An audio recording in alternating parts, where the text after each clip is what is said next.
Hello everyone! Welcome again to my YouTube channel. My vlog today, magluluto ako ng bitsuelas na may ketchup. Tara guys, samahan nyo ako sa aking pagluluto mga kainday ko dyan. Isunod naman natin ngayon ang sibuyas.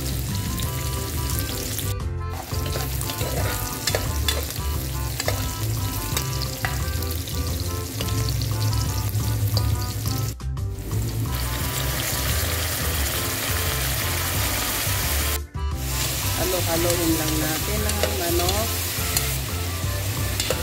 Tigisa natin hanggang mag-brown siya.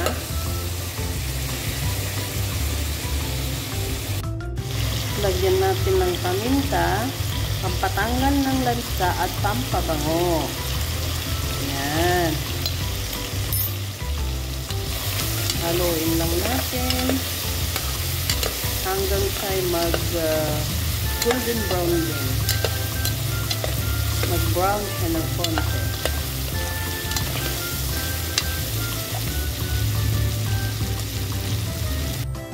At lagyan muna natin ng konting asin yung manok. Ayan. Medyo mag-brown na siya. Pwede na natin ilagay yung kamatis. Kasi baka masunog pa itong karne. Kaya ilagay na natin ang kamatis. Ayan. Halo natin ulit.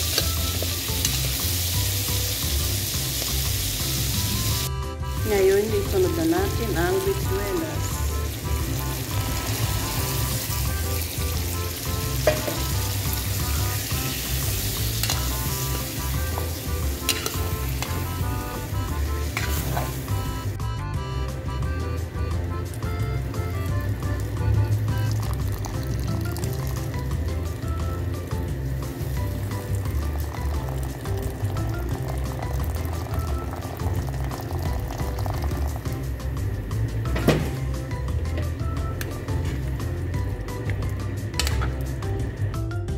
Hintayin natin kumulo bago natin ilagay ang kanyang sahog na repolyo. Yung isasahog kong repolyo, ganito lang po yung hiwa niya o slice niya. Ganyan lang po siya. Ayan na mga kainday, kumukulo na ang aking bitsuelas. Lagyan ko na siya ng Knorr cubes. Isang Knorr cubes. Asin. Try ang pinakamasarap na pampalasa ay ang bitchin. Halo-haloin lang natin bago natin ilagay ang kanyang sahog. Ayan, ngayon ilagay na natin ang kanyang sahog na repolyo. Maalala ko itong luto na to nung malilit pa yung aking mga anak. Ito yung palagi naming feeding o rasyon sa school o kaya sa barangay health center noon. Yan, masarap yan. Mamaya, pag kumulo na siya ng kumulo, lalagyan na natin siya ng ketchup. Ayan na mga kainday, kumukulo ng ating bitsuelas. Ngayon lagyan ko na siya ng ketchup. Dahan-dahanin muna ang paglagay ng ketchup. Isang kutsara muna. Hanggang siya ay magkulay ang kanyang sabaw. Ngayon dadagdagan ko pa ulit. Pangalawang kutsara.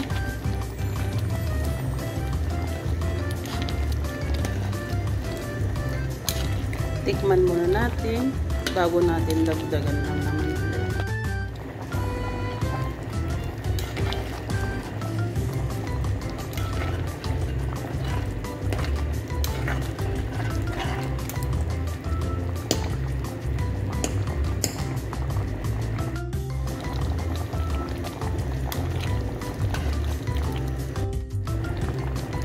Bali 5 kutsara or 5 teaspoon ang inilagay kong ketchup.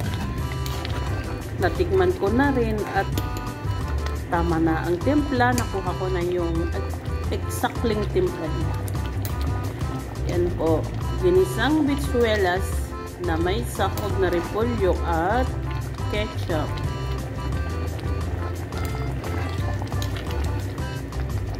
Yan.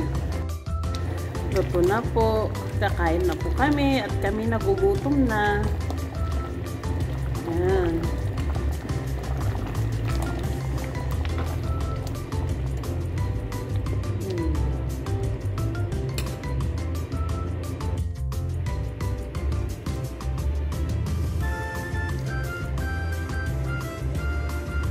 Yung kanyang sabaw is medyo naglapot-lapot siya. Sarap.